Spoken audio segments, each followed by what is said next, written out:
Sa Barangay Mawake sa Mabalacat City na mahagi ng fuel subsidy si Kapitan Domingo Loy Gomez para sa mga tricycle drivers na residente ng kanilang barangay. Ayon sa Kapitan, ang layunin ng inisyatibo ay makatulong sa kabuhayan ng mga miyembro ng transport group na patuloy raw na nagsisilbi sa komunidad sa kabila ng patuloy na pagtaas ng presyo ng gasolina. Kami po dito sa Barangay Mawake, gumawa po kami ng isang programa kung saan para matulungan po natin yung ating mga tricycle drivers sa patuloy na pagtaas ng ating gasolina.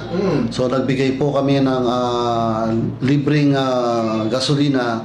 Maliit man po ito, pero malaking tulong na rin po sa ating mga tricycle driver. 3 litro bawat operator ang binigay po natin na libreng gasolina. Para sa One Balita Central Luzon, ako si Jim Hipolito, laging on call sa balita.